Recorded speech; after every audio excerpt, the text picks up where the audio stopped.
Assalamualaikum warahmatullahi wabarakatuh. Aman ya teman-teman, aman ya buat kita semua, aman ya tentunya warga Indonesia itu harus aman gitu teman-teman.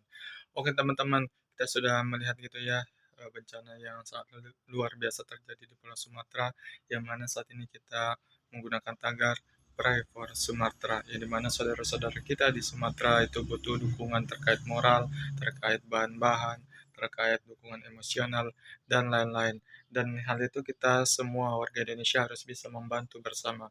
Dan hingga saat ini kita masih menunggu gitu ya terkait kabar dari pemerintah Indonesia.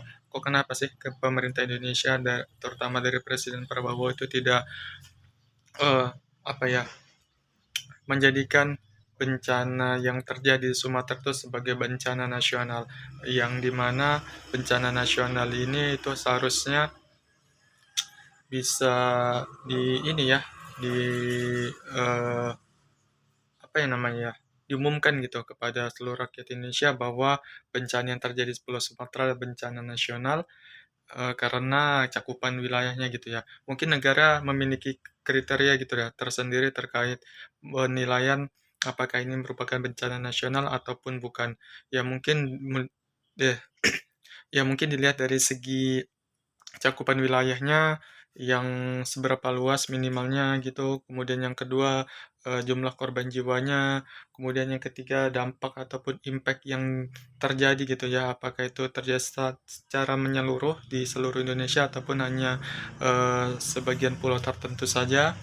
Kemudian keempat itu terkait kerusakannya, kemudian yang kelima terkait kerugiannya berapa, perkiraan kerugian dari bencana alam tersebut. Mungkin pemerintah punya apa ya penilaian tersendiri ada tentang hal itu.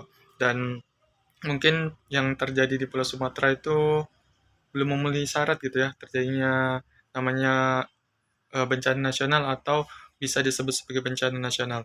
Nah, kalau dilihat dari dampak gitu ya, kita sudah melihat itu dampak yang sangat luar biasa yang terjadi di sana karena hampir seluruh wilayah itu luluh lantak gitu ya, diterjang banjir, kemudian tanah longsor dan lain-lain, dan korban jiwanya sudah menyentuh ratusan jiwa.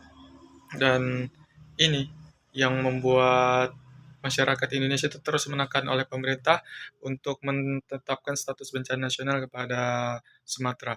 Dan yang kita lihat bahwa ini adalah keserakahan kita semua, keserakahan dari ya pemerintah gitulah yang suka mengobrol gitu terkait izin-izin usaha tambang, kemudian usaha penebangan hutan, usaha alih fungsi lahan dari hutan menjadi perkebunan kelapa sawit ataupun HTI, hutan tanaman industri, dan itu akan merusak hutan dan membuat ya banyak spesies hutan di Indonesia itu akan punah. Dan hal tersebut itu seharusnya menjadi perhatian khusus bagi kita semua. Sampai saat ini pemerintah itu belum terlalu maksimal gitu ya dalam memberikan tanggapan bencana ke sana, dan yang kita lihat bahwa dari bupati kemudian eh, pemerintah daerahnya itu, khususnya pemerintah daerah itu tidak sanggup untuk melakukan tanggapan bencana ataupun melakukan penolongan gitu ya atau memulihkan ekonomi mereka, dan mereka harus butuh bantuan dari pemerintah provinsi kemudian pemerintah pusat. Dan hingga saat ini pemerintah pusat masih terus gitu ya memberikan bantuan, dan ditambah lagi bantuan dari seluruh masyarakat Indonesia yang bergotong royong gitu ya untuk membantu seluruh warga yang ada di Pulau Sumatera. Dan pemerintah juga harus lebih kuat gitu ya. Masa dana MBG bisa hampir ratusan triliun, sedangkan dana untuk pemenuhan ataupun pemulihan bencana yang terjadi di Sumatera itu hanya ratusan miliar saja. Nah, seharusnya ada pengalihan sedikit kita dari anggaran MBG ke anggaran pemulihan bencana ini, karena kita lihat bahwa urgensinya itu lebih tinggi penanganan bencana ini dibandingkan MBG seperti itu.